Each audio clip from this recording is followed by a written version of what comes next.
హల్లెలూయా. Good morning. తెల్లవారిందండి, మేల్కొన్నారా? ఇవాళ ఆదివారం. తట్టి చెప్పాలా, ప్రతి ఆదివారం దేవుని మందిరానికి వెళ్ళాలి. ఇది ఈ సంవత్సరంలో మొదటి ఆదివారం. ప్రతి ఆదివారం 52 ఆదివారాలు మందిరానికి వెళ్ళి చూడండి. మీ జీవితంలో ఎంత గొప్ప అభివృద్ధిని, ఆశీర్వాదాన్ని మీరు అనుభవిస్తారన్నది మీరు గుర్తించగలుగుతారు. ఆయన దినమును, ప్రభు దినమును ఘనపరిస్తే దేశం యొక్క ఉన్నతమైన స్థలాల్లో కూర్చుండబెడతానన్నాడు కదా. మరి రండి, చిన్న ప్రార్థనతో ఒక చిన్న వాక్యం ధ్యానిద్దాం. మందిరాలకు వెళ్ళి ప్రభువుని ఆరాధించుకుందాం. ప్రార్థన. పరిశుద్ధుడ, ప్రేమగల తండ్రి, ఈ సంవత్సరంలో మమ్మల్ని ప్రవేశింపజేసి మొదటి ఆదివారంలో పునరుద్ధానపు దినమును జ్ఞాపకం చేసుకొని, నా దేవుడు సజీవుడని నిన్ను ఆరాధించుటకు నీ ఆలయంలోనికి వెళ్ళి తోటి విశ్వాసులతో చేరి సంఘముగా ప్రార్థించుటకు, స్తుతించుటకు, నీ లేఖనాలను పరిశీలించుటకు ఇచ్చిన మరో అవకాశాన్ని బట్టి వందనములు. నీ మాటను ఈ ఉదయకాలం మీ మందిరములో మేము పొందుకోవలసిన దీవెనల గురించి తెలియచేయమని క్రీస్తునామంలో అడుగుచున్నాను తండ్రి. ఆమేన్. వెళ్తున్నామండి మందిరానికి. అన్ని ఆదివారాలు వెళ్తున్నామండి. మీరు చెప్పినట్లుగా మా జీవితంలో ఏమీ ఆశీర్వాదాలు కనపడటం లేదు, అభివృద్ధి కనపడటం లేదు అంటారా? కొంతమంది వెళ్తున్నారు, మరి సంవత్సరాల తరబడి వెళ్తున్నారు, కానీ ఏ విధమైన స్పందన లేదు, మార్పు లేదు. కారణం ఏంటి? మందిరానికి వెళ్ళేటప్పుడు మనం షాపింగ్ మాల్కి వెళ్ళినట్లు, మూవీస్కి వెళ్ళినట్లు, బంధువుల ఇంటికి వెళ్ళినట్లు కాదండి. సజీవుడైన, జీవము కలిగిన దేవుని మందిరం అది. దేవుని సన్నిధిలో కనబడడానికి వెళ్తున్నాం, ఆయనతో సహవాసం చేయడానికి వెళ్తున్నాం. అందుకే ప్రసంగి 5:1 నీవు దేవుని మందిరమునకు పోవునప్పుడు నీ ప్రవర్తన జాగ్రత్తగా చూచుకో. మందిరానికి వెళ్ళేవాళ్ళం చేతిలో బైబిల్ ఉండాలండి. నీ చేతిలో బైబిల్ ఉంటే నీవు దేవుని బిడ్డమని లోకం గుర్తిస్తుంది. ఒక డాక్టర్ హాస్పిటల్కి వెళ్ళినప్పుడు స్టెథోస్కోప్ తీసుకెళ్తాడు. ఒక లాయర్ కోర్టుకి వెళ్ళినప్పుడు నల్ల కోటు వేసుకుంటాడు. ఒక కార్పెంటరు వర్క్ చేసేటప్పుడు ఆ టూల్స్ తీసుకొని వెళ్తాడు కదా. అలాగే మనం దేవుని మందిరానికి వెళ్ళినప్పుడు ఆయన వాక్యము మనకి నేర్పించే పరిశుద్ధ గ్రంథాన్ని చేతపట్టుకొని వెళ్ళాలి. ఏంటి, డిజిటల్ బైబిల్ ఉందండి, సెల్ ఫోన్లో బైబిల్ ఉందని అంటున్నారా? ఇది పరిశుద్ధ గ్రంథం అండి. మీ సెల్ ఫోన్ని పరిశుద్ధ సెల్ ఫోన్ అంటారా? అలాగే ప్రత్యేకమైన సెల్ ఫోన్ కొనుక్కొని దాన్ని బైబిల్కి మాత్రమే, దేవుని విషయాలకు మాత్రమే వాడండి. అయినా డిజిటల్లో మనం బైబిల్ ఎలా అండర్లైన్ చేసుకోగలుగుతాం? నేనైతే నా బైబిల్ని గీతలు గీసేసినట్టు అండర్లైన్ చేసుకుంటా. దేవుడు మాట్లాడిన మాటలు గుండ్రంగా గీతలు గీసుకుంటా. మళ్ళీ అందులో ఆ మాట నా హృదయాన్ని హత్తుకుంటుంది, నా మనసులో నిలిచి ఉంటుంది. దేవుని మందిరానికి వెళ్ళేటప్పుడు మీరు మీ ప్రవర్తన జాగ్రత్తగా చూసుకోండి. మీ వేష భాషలు కరెక్ట్గా ఉండాలి. మందిరానికి వెళ్ళేవారు, ఒక ఆఫీస్కి వెళ్ళేవాడు, డ్యూటీకి వెళ్ళేవాడు ఎంత డీసెంట్గా వెళ్తాడో చూడండి. ఏంటండి, దేవుని మందిరానికి వెళ్ళేటప్పుడు మనం మర్యాదగా వెళ్ళాలి. మన వస్త్రధారణ ఘనంగా ఉండాలి, డీసెంట్గా ఉండాలి, డిగ్నిటీ కలిగిన వారికి ఉండాలి. మనం దేవుని బిడ్డలం, దేవుని ఆలయానికి వెళ్తున్నాం. ఉన్న వాటిలో పెద్దగా గొప్పవి లేకపోయినా పర్వాలేదు, శుభ్రమైనవి, శరీరమును కవర్ చేసుకునేవి, ఆకర్షించడానికి కాకుండా ఒక ప్రత్యేకమైన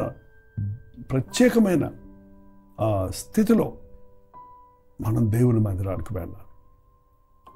బైబిల్ పట్టుకొని వెళ్ళాలి. మరి మందిరానికి ఎప్పుడు వెళ్తారు మీరు? ఎప్పుడు పడితే అప్పుడు వెళ్తారు. ఈ రోజున మందిరానికి వెళ్తున్నాను అంటున్నారే కానీ ఎన్ని గంటలకు వెళ్తారు? ఒకరోజు పొద్దున్నే, ఒకరోజు సాయంకాలం, ఒకరోజు సగం అయిపోయిన తర్వాత, ఒకరోజు చివరిలో. మొదటి పాట నుండి చివరి ఆశీర్వాద ప్రార్థన వరకు మందిరంలో కూర్చోండి, అప్పుడు ఉంటుంది ఆశీర్వాదం. సగం సగం వెళ్తే ఎలా కుదురుతుందండి? ఒక క్లాస్ రూమ్కి వెళ్ళేవాడు కరెక్ట్గా టైంకి వెళ్ళాలి కదా. ఒక ఎగ్జామినేషన్కి వెళ్ళేవాడు సమయానికి వెళ్ళి సమయంలో ముగించాలి కదా. ఏంటండి, ఒక ట్రైన్, ఒక ఫ్లైట్, ఒక ప్రయాణం చేసేవాడు సమయానికి వెళ్ళి వాడు కావాల్సిన వాటిని క్యాచ్ చేయాలి కదా. బస్సో, ట్రైనో, ఫ్లైటో. ఆలస్యంగా వెళ్తే మన కొరకు అవి ఆగుతాయా? మందిరం అయితే ఎప్పుడు అక్కడే ఉంటుంది కాబట్టి మనం ఎప్పుడు పడితే అప్పుడు వెళ్తున్నామంటే నీకు దేవుని మీద ఎంత ఆసక్తి ఉందో, దేవుని కార్యాలంటే ఎంత అలక్ష్యంగా ఉంటున్నావో అన్నది బయలుపరచబడుతుంది. అందుకనే మీరు దేవుని మందిరానికి వెళ్ళినప్పుడు సంతోషంతో వెళ్ళండి. కీర్తన 100 చదివితే స్తుతి కృతజ్ఞతలతో ఆయన మందిరపు ఆవరణలో మనం ప్రవేశించాలి. అరుచుకుంటూ, సణుక్కుంటూ, గుడుక్కుంటూ కాదండి. హృదయాన్ని దేవునితో సరిచేసుకోవడానికి వెళ్తున్నాం. దేవుని మందిరానికి వెళ్ళినప్పుడు మీరు సమయానికి వెళ్ళండి, బైబిల్ చేత పట్టుకొని వెళ్ళండి, ఒక నోట్బుక్, పెన్నో, పెన్సిలో కూడా వెంట పెట్టుకొని వెళ్ళండి. దేవుడు ప్రతిసారి మాట్లాడుతున్న విషయాలు నోట్ చేసుకోండి. అవి మీకు ధ్యానించినప్పుడు గొప్ప సారాన్ని, ఆధ్యాత్మిక బలాన్ని, దీవెనను మీకు అనుగ్రహించబడతాయి. అలాగే మందిరంలోకి వెళ్ళినప్పుడు ఎక్కడ కూర్చుంటారు మీరు? పాస్టర్ గారికి కనబడకుండా ఏ స్తంభం చాటునో, ఏ మూలనో కూర్చోడానికి ప్రయత్నిస్తారు కొందరు. ఆలస్యంగా వెలిగి వెనకాల కూర్చుంటారు. దేవుని మందిరంలో మొదటి 10 రోజులో ఉన్న వారికి ఉన్న అనుభవము, చివరి 10 వరుసల్లో కూర్చున్న వారి అనుభవం చాలా తేడా ఉంటుందండి. మీరు కావాలంటే మీరే పరిశీలించి చూడండి. అంత ఇంపాక్ట్ ఉండదు. మీరు డైవర్ట్ అయిపోతూ ఉంటారు. అది సరిగా వినపడకపోవచ్చు సౌండ్, పక్కన ఏదున్నా కొన్ని అలజడులు అయితే అటు ఇటు తిరుగుతుంటారు. కాబట్టి వెళ్ళినప్పుడు చూస్ ద ఫస్ట్ రో.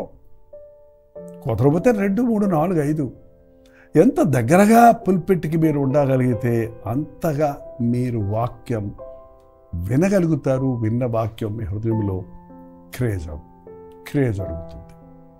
ఇంకో విషయం అంటే, మీరు మందిరానికి వెళ్ళినప్పుడు మీ స్నేహితుల్ని వెంట పెట్టుకొని వెళ్తే మంచిది, వెళ్ళండి అలాగా. కానీ పక్కన కూర్చోకండి.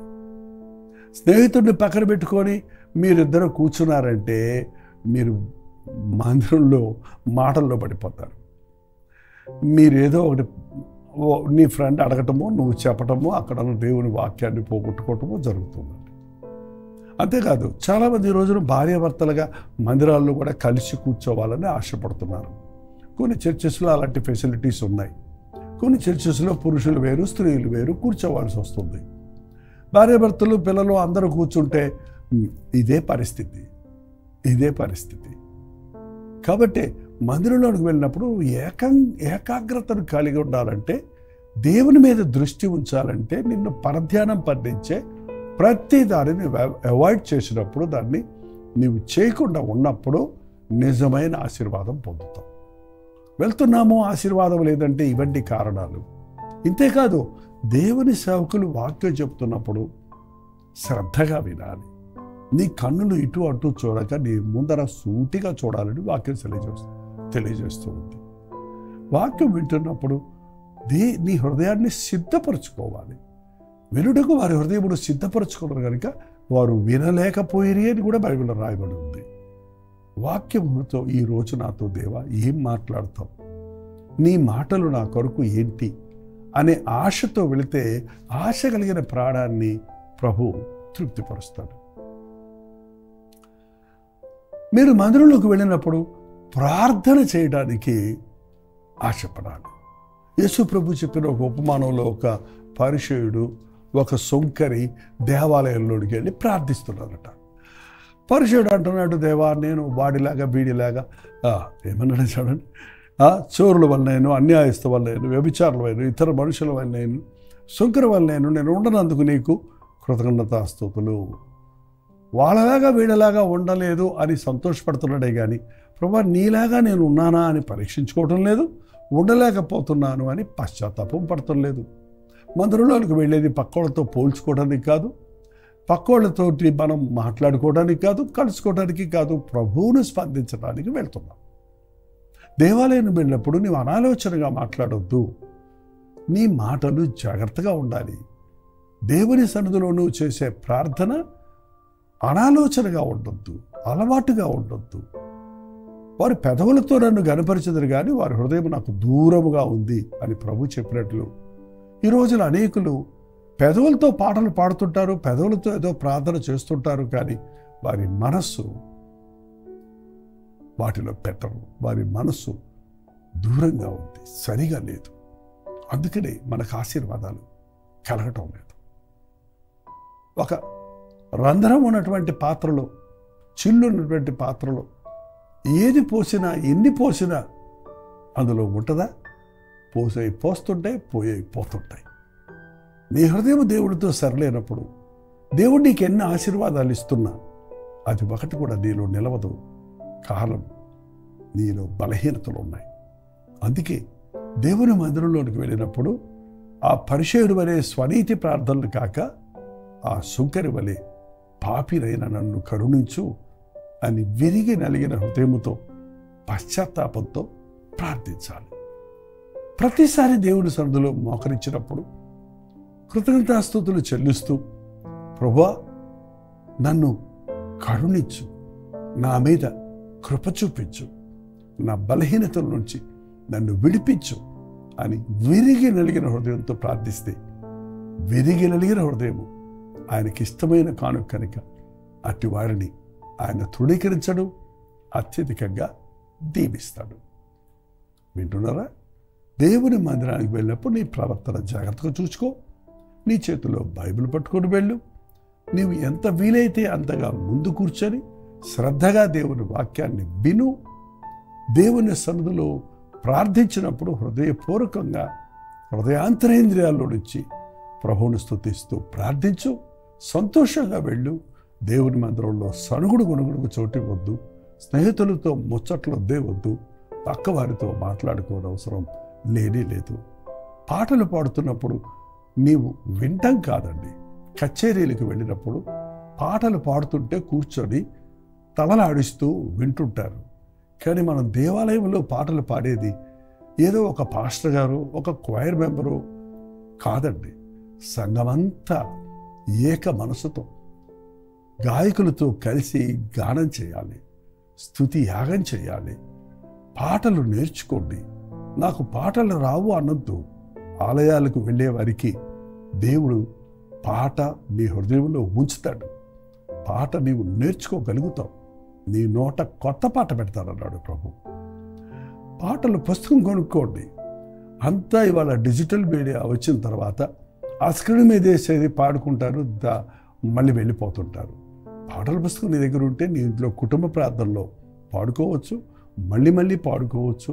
ఆ పాటలోని భావాన్ని గ్రహిస్తే ఒక గొప్ప సందేశం నీకు దొరుకుతుంది.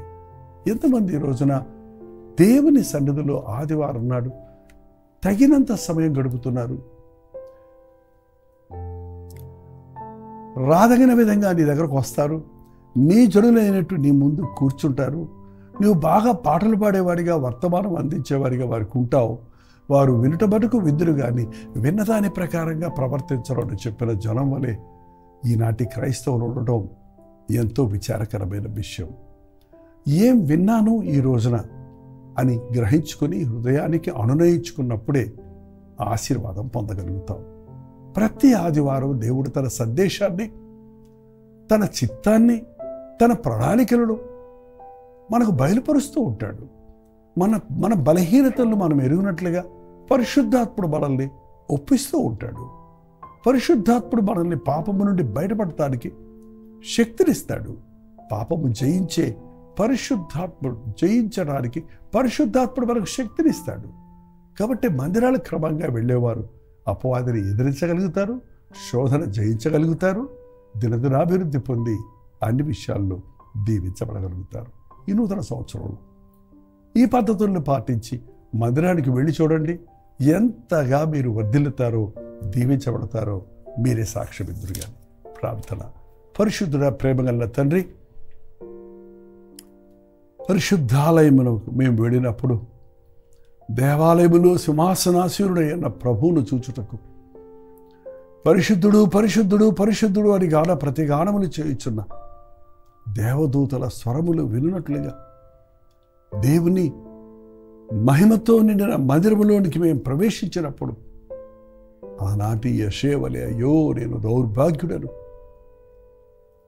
అపవిత్రమైన పెదవులు గలవాడను, అపవిత్రమైన పెదవులు గల జనుల మధ్య నివసించేవాడను, నేను నశించితిని అన్నట్టుగా మా స్థితిని మేము గ్రహించి పశ్చాత్తాపడుటకు నీ ప్రేమను గుర్తించి, నీ ఔన్నత్యాన్ని గుర్తించి, నీ ఉన్నత స్థితిని గుర్తించి నీ యందు ఆనందించి నూతన బలం పుంజుకొనుటకు మా ఒక్కొక్కరికి సహాయం చేయమని క్రీస్తు నామములో అడుగుచున్నాను తండ్రి.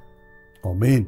తండ్రి అయిన దేవుని యొక్క ప్రేమయు, కుమారుడైన క్రీస్తు యొక్క కృపయు, ఆదరణకర్త అయిన పరిశుద్ధాత్మ యొక్క సహవాసం కూడి వచ్చిన మనందరికీ ఇప్పుడున్న సదాకాలం తోడయుడుగాక. ఆమేన్. దేవుని స్తోత్రం. మీ ప్రార్థన వస్తున్న భారాలు 9540 నెంబర్కి, ఇతర దేశాల్లో ఉంటే 91001000 నెంబర్కు టెక్స్ట్ లేక వాయిస్ మెసేజ్ ద్వారా వాట్సాప్ పెట్టండి. మీ పక్షంలో మేము ప్రార్థిస్తున్నాం, మీరు కూడా ప్రార్థించండి. డాక్టర్ దీపాలు యూట్యూబ్ ఛానల్ని సబ్స్క్రైబ్ చేయండి, లైక్ చేయండి, షేర్ చేయటం మర్చిపోకండి. ప్రభుత్వమైతే కల్వరి చర్చిలో జరిగే తెలుగు ఆరాధనలు మీకు లింక్ ఇస్తున్నాం. మాతో పాటు మీరు ఆరాధించవచ్చు. మొదటగా మీ మందిరాలకు వెళ్ళండి. మీ మందిరం అయి వచ్చిన తర్వాత కూడా మీరు యూట్యూబ్లో ఉంటుంది కనుక మీరు మరో వర్తమానాన్ని విని మరింతగా మీరు బలపడవచ్చు. అలాగే మధ్యాహ్నం 3 గంటల హెచ్చరిక, రాత్రి 9 గంటల కల్వరి ప్రతిధ్వనిలో మళ్ళీ కలుసుకుందాం. అంతవరకు దేవుని మహాకృప మీకు తోడేడు గాక.